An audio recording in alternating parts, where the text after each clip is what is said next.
live.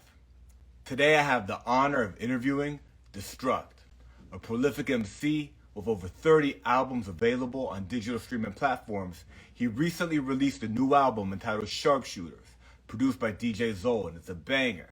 We're going to bring him in and talk to him about his new album, his long career, and all of his other creative ventures. Let's bring him in.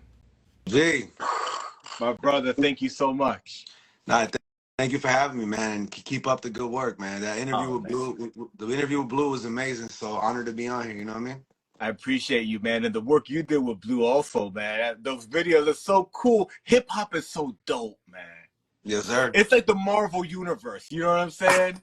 Yes, with a lot of extended universes and shit. Yeah, right? all the parallel universes, but they all start to connect. You know, so it's really dope. Yeah, my man. I'm just trying to navigate this shit like Doctor Strange with portals. You know what I'm saying? Yeah, that's good. Yeah. It was beautiful listening to your discography, especially the new album you have out, Sharpshooters. Talk to us about this new album with DJ Zole. Yeah, man, this one is 2 years in the works, a long time coming. Me and my brother Zole have been homies for about a decade plus. And when I did my first vinyl, The Best You Never Heard, back in 2021, that was the title track that we did that was never really intended to be a full-length project. You know, that was just kind of something fun we did. And then after we let it marinate and the success of that first vinyl, we were like, shit, man, let's see what else we could do. The title was so strong, it just pretty much developed the whole concept of the record, taking it back to that 90s nostalgia wrestling and the whole Bret Hart Foundation. Yeah. And it's just crazy how, you know, one track, one seed, you know, blossomed to this whole beautiful project that 2 years later now is on wax, so you can even get at Target. So it's kind of crazy how it all came to be. You know what I mean? It's just, you know what it is? I've been saying this a lot at shows and just in general, man. It's just beautiful when, you know, quality artists, quality music in general is backed by quality people. You know, that's on and off the mic. You feel me? Yeah, that's dope. The album Sharpshooters, it's an album the way the albums used to be, where it's well thought out. Intro, heartro, right? It takes you through. There's a theme, the cover art, plus incredible production from DJ Zole, dope turntabalism, incredible lyrics and delivery from you. How did that theme come about with Bret the Hitman Hart? Thank you for all that, man. Honestly, bro, you know, I'm more of a classic wrestling fan, and it's just kind of funny how things come back full circle. You know, like even The Rock said recently while he was just on the last WrestleMania celebrating 40 years of this shit, like wrestling's cool again. So I think it's dope how, you know, we went into this. You know, I never go into any project, anything I do in life, my G, catering to an audience, you know? Like, my mentality, you know, excuse my language, is like, fuck setting the trend. I always want to build a legacy. I want to make my own lane, right? Yeah. So the fact that the only reason why I said sharpshooter is because my opening line is sharpshooter like Bret Hart, you know what I mean?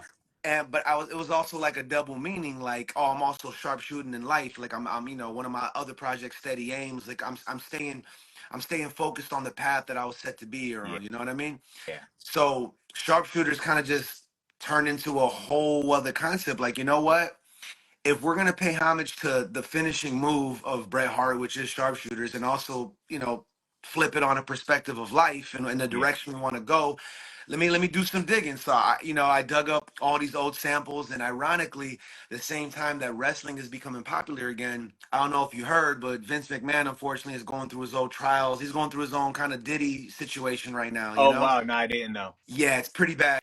So when I say on the opening line, you know, still cooking up, how you figure we some masters and still coming back to kick Vince McMahon's ass in, like that line hits a little bit harder because the world is really seeing how evil this man really was running this business. You know what I mean? So it's just crazy how these things of pop culture are now coming back full circle. And mind you, this album is 2 years in the works. Like wrestling just got popular a couple months. You know what I mean? So I put it to you like this: I never was trying to chase any waves. I was just trying to create my own, and this album is a perfect depiction of that. So, as the tracks were developing, you know, I was recording in LA, and my boy, you know, was recording in Orange County, so we weren't able to like link up as much. But he kept sending me beats, especially a lot of things that I would never rap on, like Invasion, for example, which is a crazy Middle Eastern I sample. love that. Yeah, I love that sample. And that's this record, Sharpshooters, has, you know, for an artist like you and your discography, a lot of different sounds, Right. right? Yeah. Yeah, So that, absolutely. and that's DJ Zole that would send them over? That's all Zoe, man. So from some Middle Eastern crazy, you know, boom bap experimental shit to like No Frame, which is like low key Linkin Park, kind of Yeah. inspired on some more alternative rock shit. Yeah. You know, I like to say I'm a chameleon with styles, man, and I've been doing this long enough that, you know, I never want to be like a broken record. You smell me? Like Yeah. my motto is stay true to the foundation, but at the same time, don't be afraid to adapt with the times. Yeah. And Zole being such a diverse DJ, I mean, he does a lot of house and drum and bass shit. This is Yeah. like the one of the most hip hop things he's ever done, besides his, you know, his group project, Speech Impediments, that are featured on Heartthrow. So I just love working with people that bring something new out of me. At the same time, I can bring something new out of them. Vice versa, we both challenge each other. You know, we want to challenge ourselves as artists just as much as the listener, and to have something so tight knit in just 33 minutes and 11 songs, like I feel like even the shortest, you know, type of attention spans could appreciate and vibe to this project, you know? Yeah. Yeah. Yeah. It feels like those albums that are you know how songs used to be like 3.5 minutes, four Yeah, minutes, but now the 2 minute, 2.5 minute song is like more like the thing that people are going for. And albums used to be more like somewhere between almost an hour to 45 minutes. It's yeah. like that 30-minute window to kind of bring in a conceptual project. It's just the way it's kind of changed to, you know what I mean?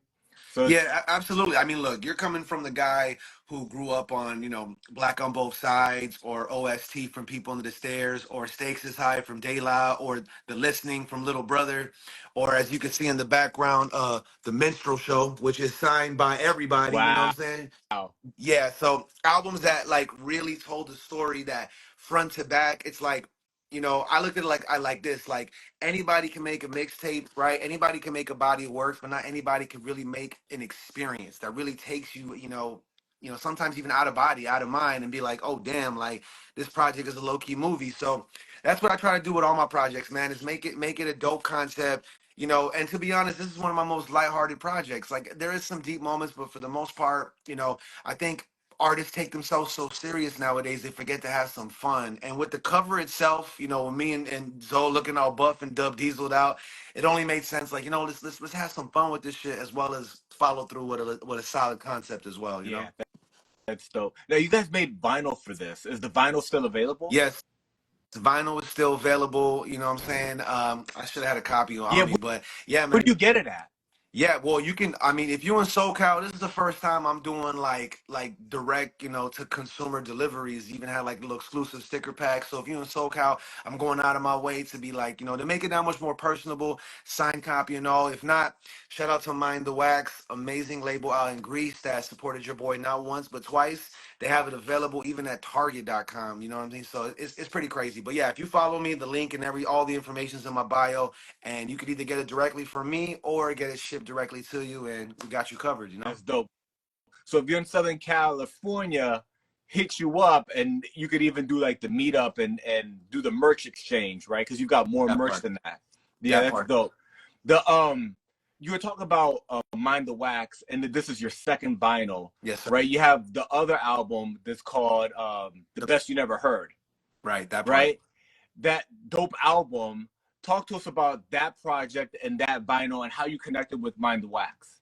So yeah, man, you know, The Best You Never Heard is more of a compilation, right? Like that was something that was never really intended to have all those songs under one roof. But when I got hip to the label, I was like, hey man, you know, I got a pretty extensive collab, like a collection of collabs of some amazing artists that I've been blessed to work with, you know, in this journey that I've been on thus far. Yeah, So once I showed them the songs, they were like, all right, man, well, can you condense? I had to condense it because, you know, in vinyl, it's about 20, 21 minutes, you know, yeah, on each side. for the quality to on each side. Exactly. So I had to really condense and really pick specific joints. And, I just tripped out, dog. I've been in the scene since '07 when I was barely not even 18 yet with big old X's on my hands that could only perform and leave right after I perform. So I just tripped out how I had people like, collabs with the late great Sean Price and Blue and Exile and Kev Brown, Medusa, Scara, Planet Asia, and endless Jake One, and the list goes Yeah, on. And I'm like, man, this is crazy. So to conceptualize something that was never meant to be under one roof and let alone have a label believe in me enough to put it on vinyl was a yeah. blessing. And then less than a year later, it was their best-selling record they had so far. They had, Wow. I'm talking 300 copies in like 8 months, which was Wow. amazing for me. They're like, "What do you got? What do you got working on next?" So I was like, "Hey, remember that Sharpshooter song, which was also on the first vinyl?" I was like, "Well, we got a full length that kind of continues that story a little bit more." They're like, "Shoot it," and the planets aligned, and we hit them with another one, man. So it's just amazing how to Oh, drop my second vinyl in less than 2 years. congratulations, man. Vinyls, Thank you. it's we're in an era where through dope platforms like DistroKid and TuneCore, CD Baby, people could get their music out to the world.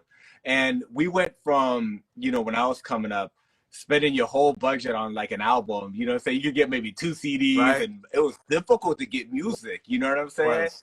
To now you have all of the music, basically like most of the music ever created at your fingertips. Yep. And it's made the physical CDs, tapes, and vinyl so much more valuable, Yeah, right? It's hard to man. get.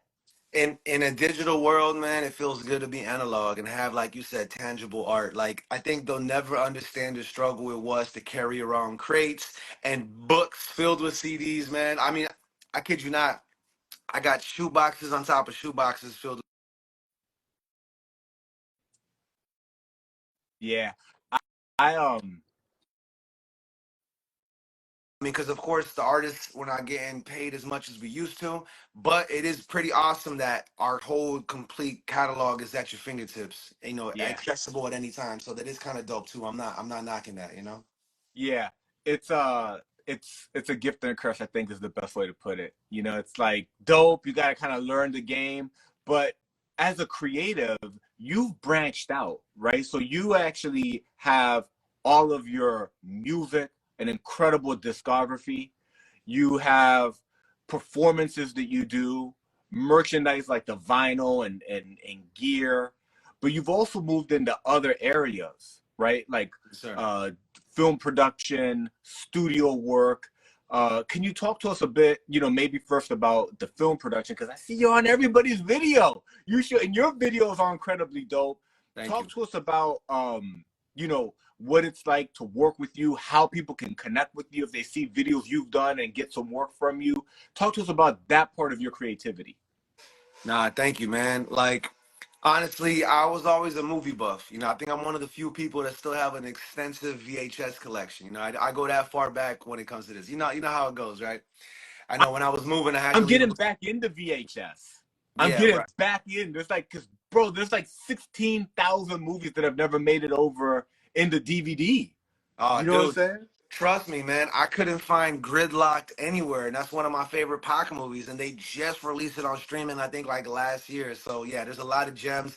Yeah, I got like a lot of classic skater videos and shit in my collection. I'll send you my collection, man. And a lot of them I had to move because I moved to Long Beach not too long ago, and I had to leave a lot behind just because it wouldn't fit in the U-Haul.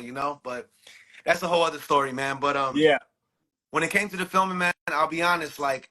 I always had an affinity for the art of cinema. You know what I'm saying? Like the same way I'm detailed with listening to tracks, the same way I am when it comes to just consuming visual art. Like I listen to a song, and because I've been blessed or cursed to work with so many different amazing engineers, I can never listen to music the same. I listen to every detail from the last snare to the Yeah. first kick to the vocals, the dubs, everything. Same thing with filming. The lighting, the angles, the textures, the colors, what's in frame, out of frame, everything, right? So it was a pretty easy transition for me to get behind the scenes, man. And to be completely honest, I was just kind of tired of dealing with, directors being more diva than fucking Then artists, the like artists, they were right? They were like the divas. And you need them. You need them to make a right, dope music video. right. But I felt like, man, I feel like my art is being held hostage just for me to bite my tongue and deal with someone that's Yeah. difficult. That I'm like, man, they don't even deserve the shine. So I was like, you know what? Let me see what I could do, man. Lo and behold, iPhones have been kind of changing the Really game for us in the have. music sense. So you know what I did, man? Before I even invested in the Steadicam, my first time in New York, I was blessed to link up with Ruste Juxx from the Boot Camp Click family Yeah. and Don Pacino from the Killer Army Wu-Tang family. And what did I do? I literally said, you know what? Let me see how steady I could keep this phone, and literally filmed it freehand, man, and made some amazing work. And I was like, you know what?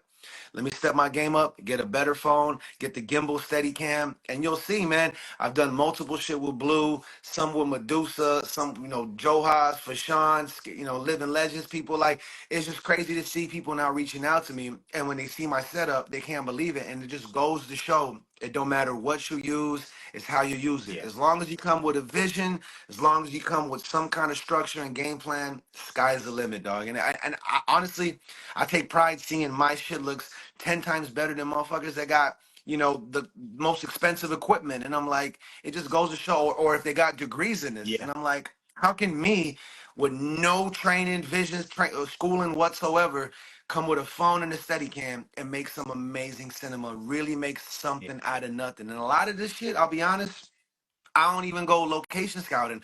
I got no problem soaking in the scenery and be like, you know what, stand here. I'm gonna angle it like this. I'm just so in tune with when it comes to my filming technique that I could really make the simplest background pop. So I really take pride just as much as my musical endeavors as well now with my filming endeavors. That's dope, bro. That's dope. Yeah, there's a couple of things that you can't teach. One of them is passion. That part. When you got passion for something, you're gonna figure out a way to do it. And then the other thing is just creativity. Hmm. The thousands of hours of looking at film and movies and TV the way you specifically do as a creative and being like, oh, that's dope how they did that edit. That's dope how they switch scenes like that. Oh, that's cool. Oh, look how they did that angle.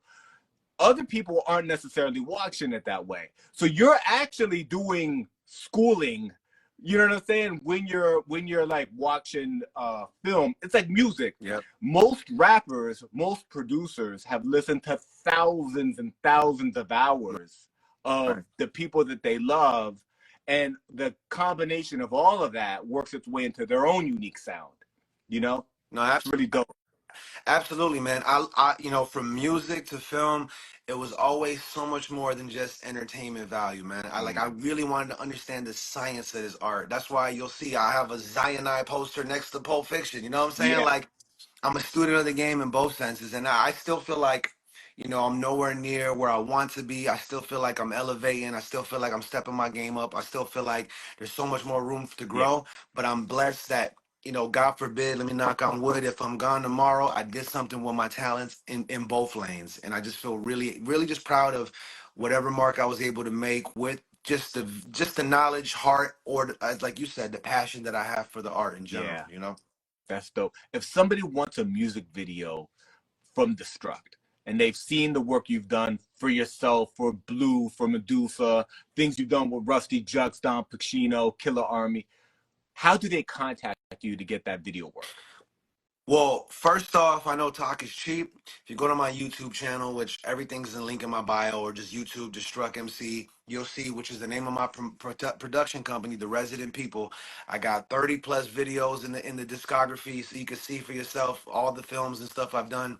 Just see for yourself what I could do, and just know it's barely scratching the surface of what I'm trying to do next. If you fucks with it, you can just DM me directly or hit the email rebelmcforlife@yahoo.com, and I look forward to bring your vision to life. It's as simple as that. I'm pretty fair when it comes to, what I'm saying, pricing and all that. I just know, like, I look at things now more than ever as an MC, studio engineer, filmographer, or show promoter, how I would want these people to communicate with me as an artist. Yeah, I really, really take pride on just having strong relationships, never talking down to people. I'd rather build a bridge than burn one, yeah, And that's one thing to know about me is contrary to anyone's belief. Yeah, I'm confident in what I do, but I never come off cocky or conceited. I'm always humble and grateful for any reaction, feedback, or any revenue I'm able to yeah. generate. So with that being said, if you're giving me the time of day, best believe I'm going to be only as serious as whoever I work with. you know? That's dope, man. That's dope. The to talk a little bit, to expand on this, because I think that like people who are very interested in this topic of videos and how you work and how you figured out your setup. Are you shooting videos exclusively using an iPhone?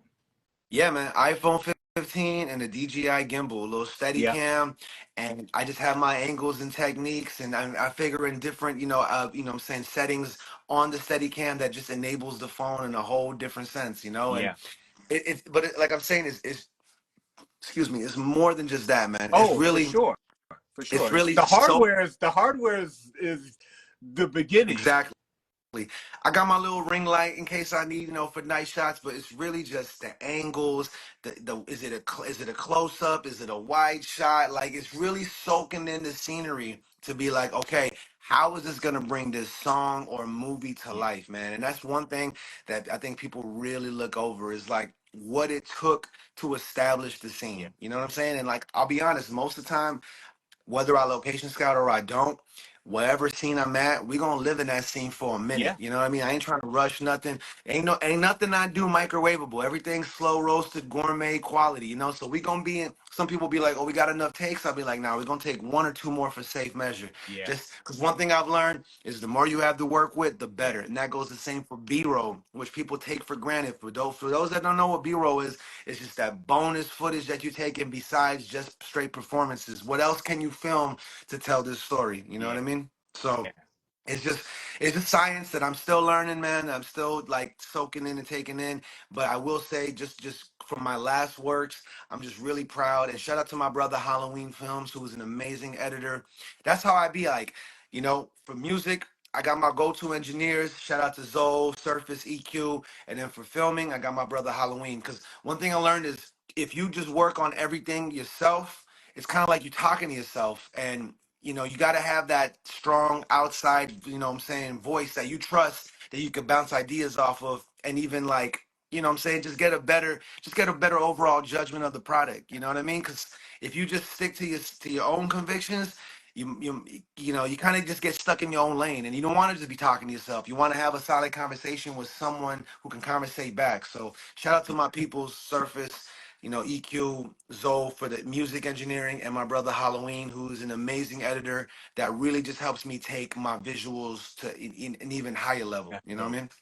That's dope. And then for to wrap up the idea how you're sharing so many gems in regards to the video production aspect of it.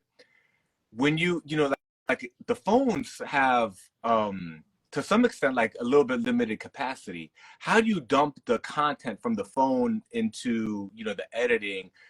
Is it all, is that done while you're shooting? Because video takes a lot more than even audio, right? Oh So are yeah. you doing that? Like, how's that workflow? What recommendations do you have for people that want to do something like that? Well, for me, I always film in 4K, 24 frames per second. Just I want to keep things as cinematic and as clear and as crispy as possible. With that being said, takes up a lot of space. So I gotta have, over 100 gigs on my phone without a doubt. And luckily for iPhones as well, man, I should get paid for them for all the promotion I've given them. Yeah, yeah, yeah. You know, At least a at sponsor, right? least At least send a I brother a know. couple phones. Apple, holla at your boy, or for my Spanish folks, Manzana, holla at your boy. With that being said, iCloud luckily gives you the ability to share multiple files, and it condenses it all in a link, without jeopardizing or hindering the quality of the Oh, film. Even if oh even wow. if they yeah, even if the person, like for example, my boy Halloween, I don't even think he edits on a Apple computer. I think he's strictly PC with his. So luckily with iCloud, you're able to share, and it sends them to a link where they're able to download everything directly in the purest, clearest form, pretty much however you intended the footage to film it.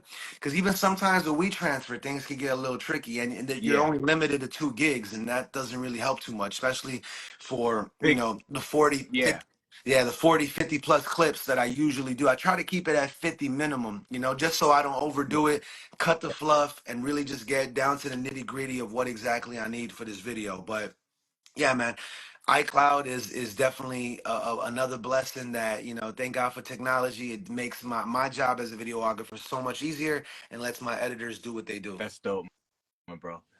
The we're talking about the work you've done in the video space. You've got a picture of Pulp Fiction behind you. What directors, screenwriters, what movies, actors have inspired you? You know, you really look at them and they're kind of on your short list of like, you know, these are real gems that have influenced me in that movie video space. That's a great question, man. We'll be here all day. I mean, of course, Tarantino, just because talk about uniqueness, talk about someone who is so dedicated to the craft. I mean, you got to remember, Homeboy never went to school for this. He literally worked in a video store. And that's how he gained his knowledge of films. Was either Wow. going to movies with his folks, or literally working at a video store and finding shit out on his own, or you know, when people need recommendations, that's what he did, right? To now be a multiple, you know, Oscar winner for some of the most grimiest, goriest, unique films ever made. Yeah. And then now owning his own theater. Shout out to the Beverly Glen, which is an amazing theater, you know, out in LA. You know what I mean? So to really preserve and contribute to the culture in so many ways, like I really admire that, you know? Yeah. Tarantino was one of the few people who writes their own shit, Yeah. directs it, and can have the most abstract dialogue ever, and it's classic. Like who would have thought a quarter pounder with cheese, a conversation about burgers in Amsterdam in LA would be such an amusing conversation. To Yeah. go from that to, oh, what's more serious, rubbing your girl's feet or having sex with her? You know what I'm saying? Like it's just genius dialogue. And if you notice, he's real simple. Yeah. One thing I love about Tarantino as well, he lets the scenery breathe. He's not afraid of just holding that camera for as Yeah. long as it needs to Yeah. be without cutting edits all crazy. Like I just really appreciate his attention to detail from writing to his filming abilities. So Tarantino off rip is just someone I really, really admire and respect. Yeah. Another person that I really love, David Fincher, you know, who's done things like Fight Club, Seven, The Game, Gone Girl. Recently, he did the show Mindhunters. Another person that just, no matter how long ago his work was Yeah. released, it looks like Yeah. it was filmed today, right? His textures, his just the way he really frames his scenes is just so clean, and he just has this certain tone to his work that I just really dig and respect, man. And like listening to a lot of his commentary, as serious as he is, he kind of jokes and he's like, "Hey, man, not everything needs to be accurate. Remember, it's a fucking movie." You know what I mean? Like, I love people that even though as serious as they are, they can kind of pick fun at themselves and be like, "Hey, man, like, don't take it so literal. This is art. Yeah. This is make believe that we doing, you know." Yeah. But still execute it to a higher degree, you know. Um, yeah, man. Who else can I say? I mean, shit. We can even go to Spielberg. You know what I'm saying? Like I grew up on, you know what I'm saying, Jurassic Park, and you Yeah. know what he had involved with Back to the Future and E.T. You know what I mean? Like Yeah. it's whether what I'm trying to say is no matter if it's on a smaller scale or a grander scale, I was always just really, really like just soaked into this music to this movie world, man. Yeah. To be like, damn, like where can we really take this art? You know, whether if we on Earth or we, you know, we in space. You know, shout out to James Gunn. I recently saw the whole Guardians of the Galaxy trilogy again. Like to take something so abstract and unheard of and now make it world renowned and Yeah. respected and appreciated. You can't knock that, man. And Nah. more importantly, to have one of the biggest companies in the world like Disney or Marvel and give you complete creative freedom Wow. because they trust your vision so much. You know, think about it. Like before James Gunn got offered Guardians, he had movies like I don't know if have you seen Super or Slither? Nah. Super is like it's Dwight, you know, Dwight from freaking The Office, right? The biggest Yeah. weirdo, Yeah. and he's like a pretty much like a bum version of a superhero who like knocks people in the head with a monkey wrench. It's a grimy Nah, I've movie. never seen that. Yeah, watch Super. He went from that to Slither, which is like a straight body horror flick, right? But they were so unique and so different that Marvel's like, hey man, we got a talking raccoon and a tree as homies. You think you could do something with this? And he was like, yo, I never even heard of this shit. And I'm a Yeah. comic book fan. And make one of the most beloved like movie franchises ever in a universe that's already Yep. huge. Safe to say, Guardians is a lot of people's favorites. And Yeah. is mind you, it was a band of outlaws and nobodies that, you know, no one really knew. So hats off to James Gunn as well. Like Yeah. that's one thing I really appreciate, just having full creative freedom in expressing your art. And I think a lot of people take that shit for granted and they just kind of follow a formula. But once again, going back to what I said earlier, fuck following a trend. I want to build my own legacy, That's just dope. like some of these directors that I mentioned, you know. That's dope. That's dope. You've been, you know, you've worked on a lot of videos, your videos, Blue, Medusa. Go to the YouTube, you can see, like, I clicked on it and it was just like, I was like, man, he's been working, right? Love it, man. I live for this, man. Have you thought about in the future moving into other things beyond music videos, which you're excellent at? So don't stop the music videos, but documentaries, TV shows, movies. Is this within, you know, kind of like, is this the direction you think you're going in? No, absolutely, man. You know, one of the first things I directed was, you know, a song from one of my past projects called Con Todo with Everything with this dope Spain producer, AGQ. And it was a song I had with Gavlin. And you know, I'm only in the video for a second. It really is a short film, kind of like about like domestic abuse. And the song's called Take for Granted. And it really is like one of the most unique things I ever did. And mind you, this is me completely behind the camera. You know, I had a friend film it and it was me really in the director's seat, like, you know. So now it's a little bit different because besides being in the director's seat, I'm the videographer as well. But oh, absolutely, man. I'm more than down to, you know, make whether if it's a short film, full length documentary, like if the opportunity or the project really comes, you know, comes on my lap, like I'm up for it, man. There really is no limit. The music videos is, I feel like, barely scratching the surface of, you know, what I really want to contribute in the filming world. You know what I mean? That's But dope. feels good to know I have a catalog already. Like, you know, back to David Fincher, he got it, or even Michael Bay, they got their start in doing Yeah, commercials and videos, you know, and now they're on a whole other scale. So to me, the sky's the limit, man. Absolutely. Absolutely. Whether if it's something I'm gonna generate on my own or if a client hits me with it, I'm super with it, man. Like there really is no limit to what I'm trying to do with this film and shit, honestly. that's dope, man. Yeah, you know, you already have a catalog of work. If people go to your YouTube, they can see how busy you've been and the variety of people and the different locations, you know, what you've done. When people turn around and go to your Spotify or they go look at your catalog of music, they find, you know, the same thing, right? It's like 30 albums or more and Keep them endless fed. singles. Yeah, I talk to us keep them about fed. that. You know, um there's people that are creative, but they'll release an album every 5 years. They'll, you know, the work, the productivity is not the same. Um, you're producing high quality at a high volume in multiple disciplines. How do you do it? What is the way that you kind of do, you know, what's your workflow like? How do you, what advice can you give? Can you share with us how you are so prolific?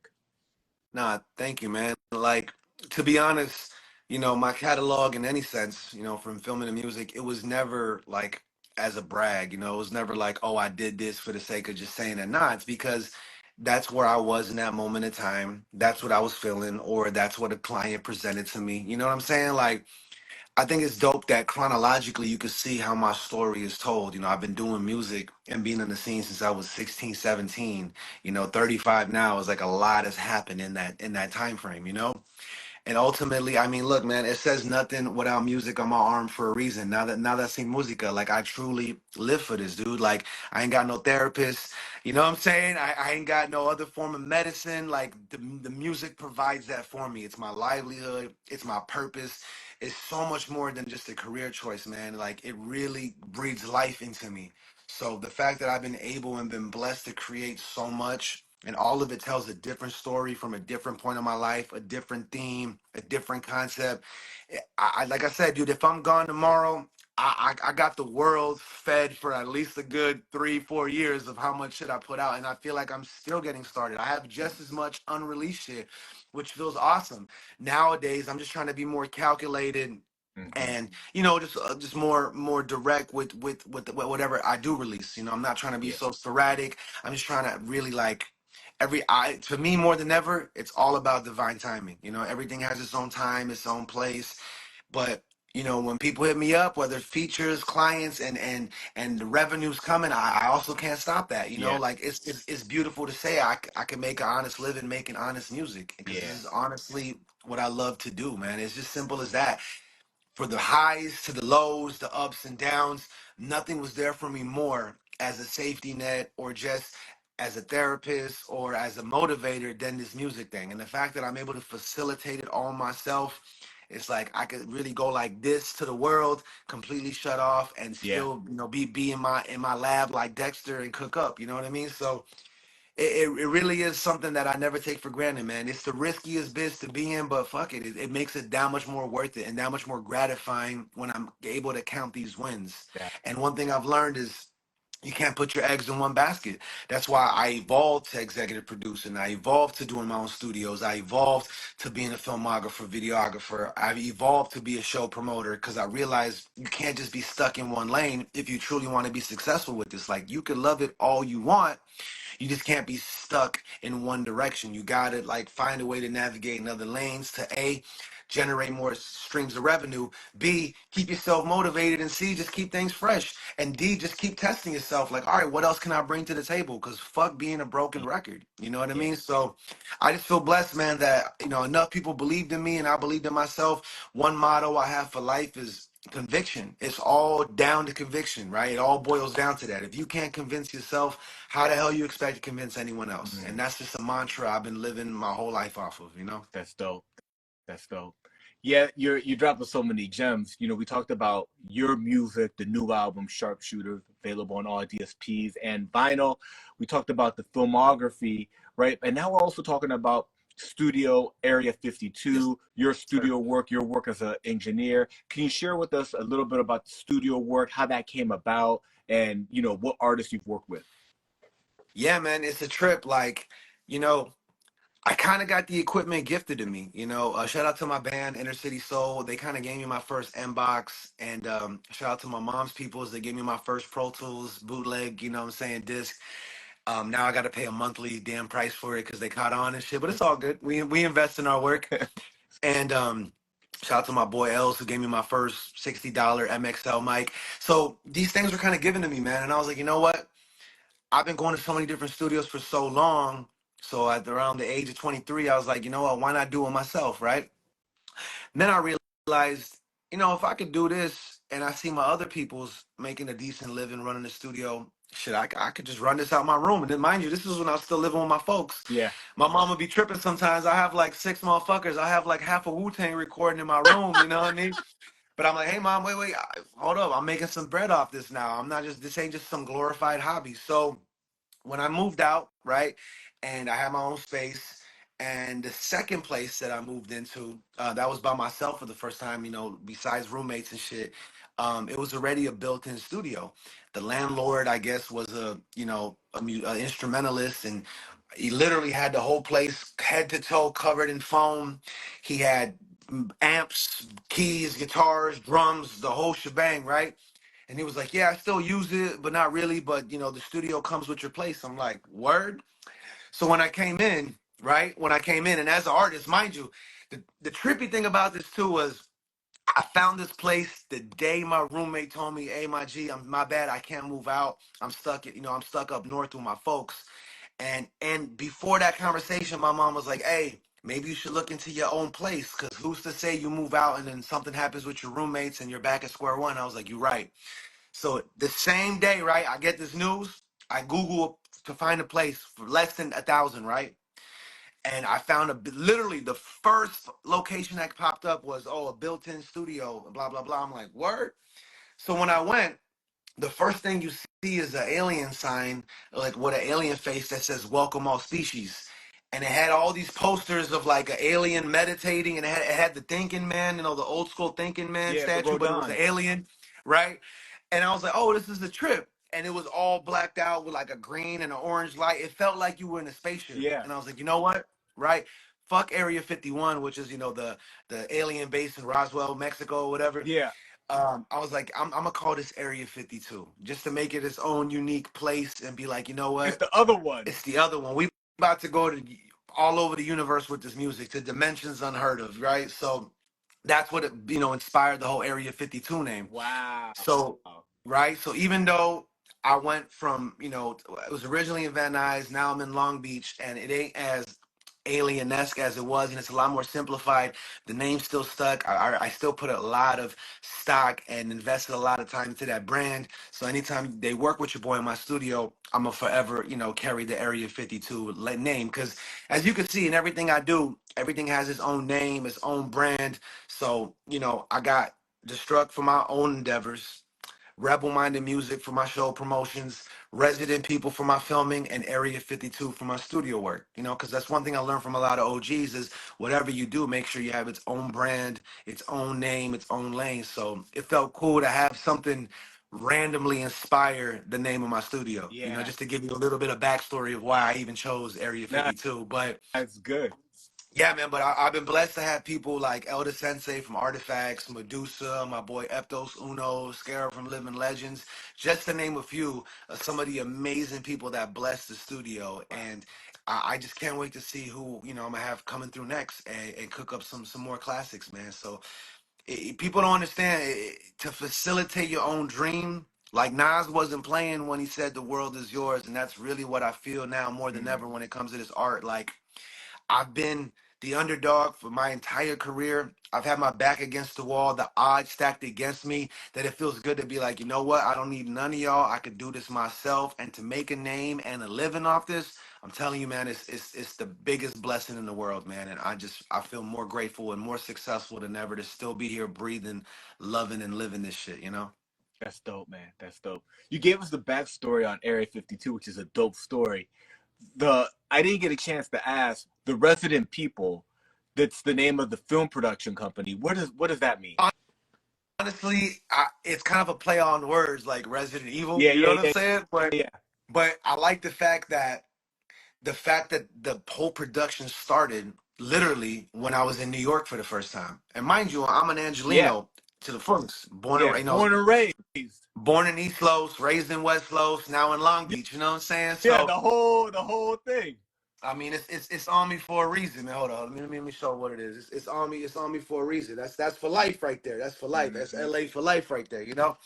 So the fact that I started my filming side of things in New York, I ain't so resident anymore. This is a global thing that I'm doing. I even Yeah, filmed back in my homeland in Brazil. So I don't know. I just thought it was a curious kind of title that when people hear it, just like my name, when you hear Destruct, you don't know what to expect. When you see Resident People, you don't know what to expect. When you hear Area 52, you don't know what to expect. Rebel Minded Music, you don't know what to expect.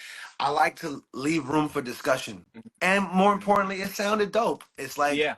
and I'm to be honest, I'm Optimus Prime in life. I'm a really optimistic, positive dude in general. That's how I am. Like no matter Yeah. how much the gray clouds is over your boy, I'm gonna keep shining no matter what. So the fact that I flipped Resident Evil and turned it into Resident People, and the fact that we global with this shit now, I've been blessed to film in New York, in Miami, in Chicago, Arizona, the Bay, Brazil, and back. Like it just is. I thought it was kind of a funny, ironic name, and it just rolled off the tongue smooth. You know what I mean? That's dope. That's dope. And you've mentioned a couple of times, and I haven't had a chance to ask you yet about Rebel Minded Music, Mhm. and that's like a promotion company that you have.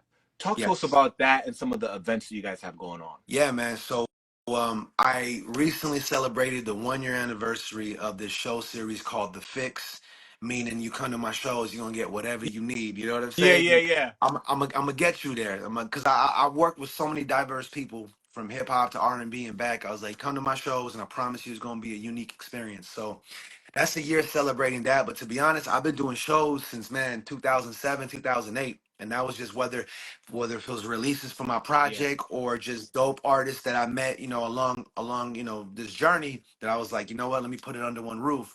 So the reason why I called it Rebel Minded Music, because my debut album was called Rebel Minded. Letting people know that my Illmatic is letting you know, like my debut is letting you know that I'm coming with my own perspective, my own style, just my own energy in this, as any rebel would in any situation. You know what I mean? Like the rebels in Star Wars type shit. You know, like Mhm. I'm going against the grain with something new, something refreshing. So the whole rebel minded music, besides it being kind of like the low key name of, you know, my music releases and label, I was like, I want this to also be for my shows. So anytime you see Rebel Minded Music presents on top of my events, let you know it's by your boy. You're gonna get something unique, something that goes, like I said, against the grain, and it's just true artistry at its finest. So I just love the fact that it pays homage to my debut. It's kind of like if Nas did shows, it would be Illmatic Yeah, Presents, you know? Illmatic Productions or something like that.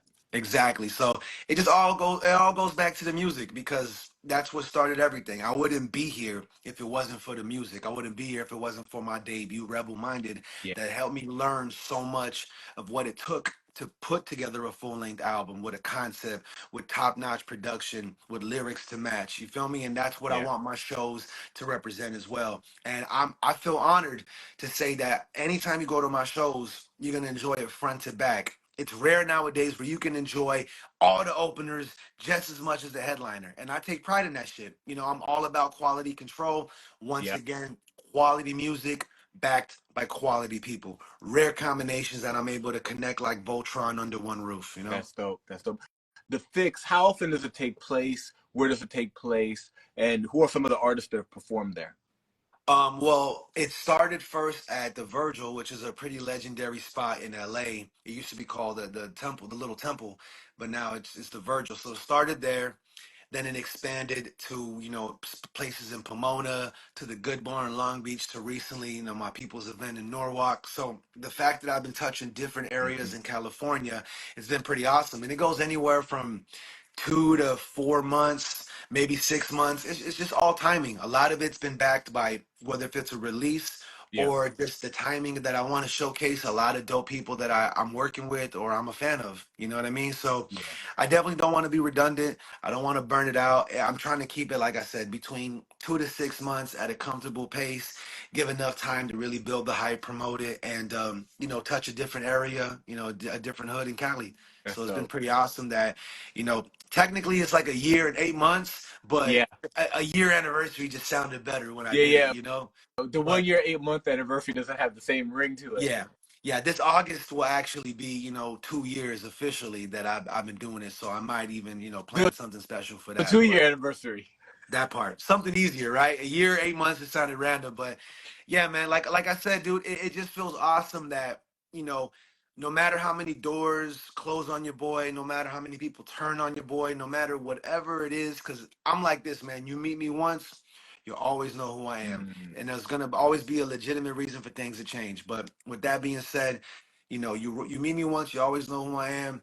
And no matter how many bumps in the road or whatever comes my way that tries to stop my progression, I find a way no matter what. good. Doesn't matter if it's the filming, doesn't matter if it's the recording or putting on a show for myself, for my people. We're going to find a way to shine, capitalize, generate more opportunities, more revenue, and everything else in between, you That's know? dope. More fans, all that shit. Yeah, for the people. It's always for the people, but Always. you gotta get paid in the process, and you gotta kind of move into different disciplines that are all kind of That connected. part. That's really dope. What artists have performed at the Fix? So I've had, man, a lot of array of amazing artists. I've had people like Planet Asia, people like Big Twins, Scarab from Living Legends, my boy K Burns, who's another OG from Brooklyn. You know, my boy Joe Haas, who's got projects with Exile, you know, as well as Mr. Brady. You know what I mean? Man, my brother Tech the Super Latin.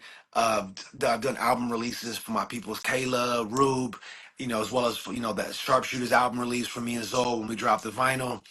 Man, I want to say in the almost 2 years I've been doing gigs, I've worked with maybe I want to say almost 50 to 60 people of just top-notch artists that are really giving back to the scene, to the culture, that are from different places. You know what I'm Yeah, saying? Whether if it was the Bay, New Mexico, New York, Arizona, Miami. Like that's another thing too is I love the yeah, diversity of people that I've been able to build with and to have them under one roof. It just makes the events that much more special, that much more unique. And on top of that, I don't fuck with no intermissions, man. The minute the show starts, is the It minute goes. it goes to the end. I'm so punctual. That's another thing too, is I'm able to really like show off my punctuality. Like I'm really on point when it comes to studio work, filming, all that shit, you know, releases, shows. Like I make sure everyone's on time. I got the music ready to go, DJ's ready to go. So when one act is done, I could bang out 13 Yeah, acts in like 2 hours. You know what I mean? So it's just dope to show what I feel how a show should be put on. You know what yeah, I'm yeah, saying? Like I've been done dirty by so many promoters, man, that I'm like, you know what? I definitely don't want that yeah. reputation. Not I want to at my let people, shows. Right. not at Not at my my shows, shows. want to show them how it's done, how I see it, how I live and breathe this shit, you know. And if you ain't hip to it, you about to be. That's why it's called The That's Fix. good. That's why it's rebel minded music. It's our own way of thinking, our own way of going about shit.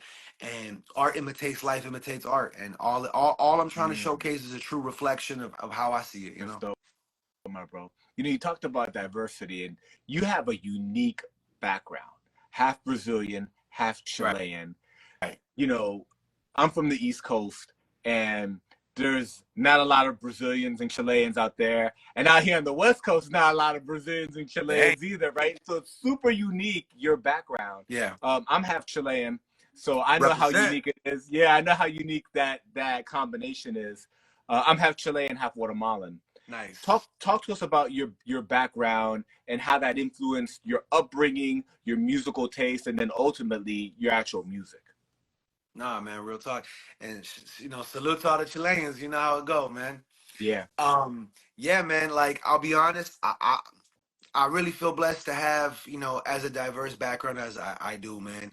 Not just cause the music, the food, the women, you know, as beautiful as those things are from my upbringing, yeah, it really is such a unique style, man. Like, you know, on the Brazil side of things, bossa nova, you know, things like that, where it's a fusion of so many styles to create a genre that, you know, my country created is it's really amazing, man. Like the fact that, you know, Brazil is, you know, the second blackest place on earth next to Africa, to yeah. have every color out the crayon box in my family, you know what I'm Mm-hmm. saying? Whether if it's my great grandma, cousins, aunts, uncles, nieces, like we every shade out the color spectrum. It was a beautiful upbringing for me to have because I never knew what racism was. I never knew what colorism was. Like I just knew you're a human being. Yeah, That's it. You yeah. know what You I'm knew saying? love. It's just love.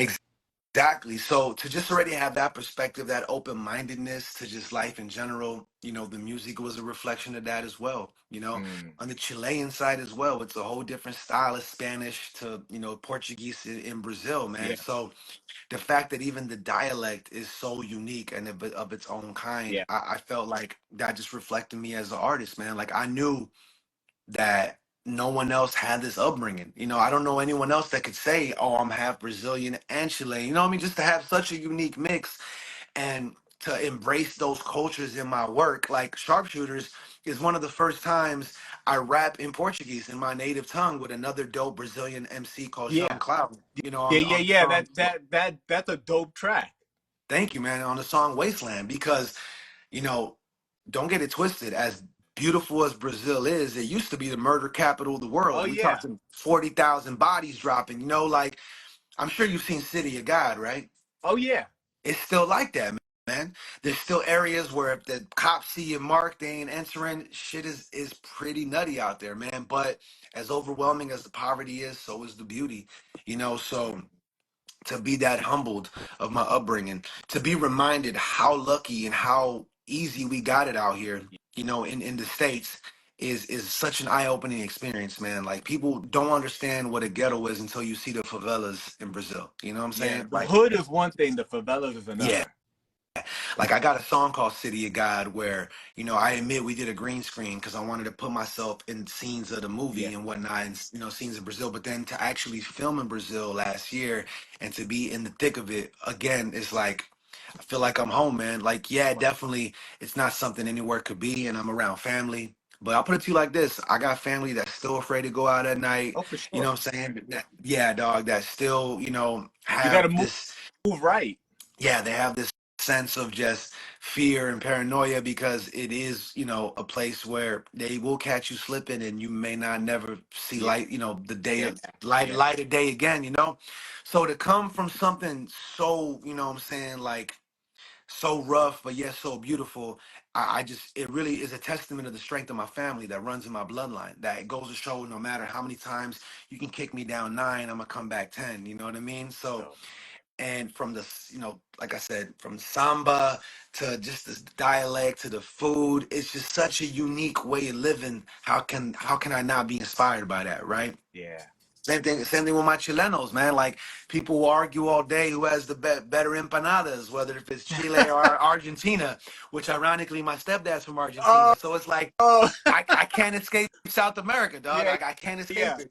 You know what I mean? Brazil, Argentina, and Chile. That's like the Southern Cone. That's the rivalry Right? right there. Like, people be warring when certain soccer games are on, you know what I'm Yo, saying? all So, day. you know, and shout out to the tamales from Guatemala. They fire as well. Yeah. I don't know who has better tamales, Guatemala or Mexico, you know, going back and Yeah. forth, but that's a whole other debate. That's a whole other But debate. yeah, man, I definitely take pride in having such a diverse background that I'm trying to embrace it more in my music. And yeah, man, it just feels cool to just, you know, to show how much more unique I am. Of you deep dive on your boy, and the culture and my background will speak for itself. Yeah. You know what I mean? In case you're wondering why I'm so unique and why even the name is bold as the best you never heard, is because, hey, man, I come from places you probably never heard of before, and a combination you never heard of before. So how can the music not represent that as well, you know? That's dope. That's dope. New album, Sharpshooters with DJ Zole, available everywhere. You can get vinyl right from Destruct. Hit him in the DMs. He also has a film production company, The Resident People. He does studio work. Studios Area 52. He throws events. You need to catch one of his events called The Fix. My bro, if people want to connect you online, what are the best places to find you at? It's all a one-stop shop. Destruct Music on Instagram or destructmusic.com. Also want to give a big shout out to my people's ORG, who made the official merch, the first run of the Sharpshooter tees. So look out for that as well. And yeah, man, whether you need film work, studio work, want to cop the vinyl, check out the catalog, get a feature from your boy, or just connect, man, I'm here, man. I'm here for the culture. I never like the term rapper. I rather prefer a contributor to the culture, man, an artist or artiste with the apostrophe over the E. You know what I'm saying? Because we bring so much more to the table. Fuck being in the box. Yeah. I'm here for the culture, man, and I'm just glad to just be alive in it. And you know, I can't thank you enough for the talk, man. You doing big things, my G. Thank you, man. From Master Ace to Blue, you know what I'm saying, to the last one was 60. Like To I just feel honored to be. Destruct. I feel honored to be part of the catalog. You know what I'm saying? My brother, thank you so much. You're a tremendous artist, an amazing discography. Your video work's incredible. I know you're going to take it even higher. Thank you, man. You know what I'm saying? And I look forward to building with you again in the future. Absolutely, brother. Peace and love. Much love to everyone tuning in. Cristopolis all day. You know, it's funny. My real name's Chris too. So we in That's this. You know dope. what I'm saying? That's It dope. was meant to be. All right, my brother. I'll build with you soon. All right, bro. Peace. Peace.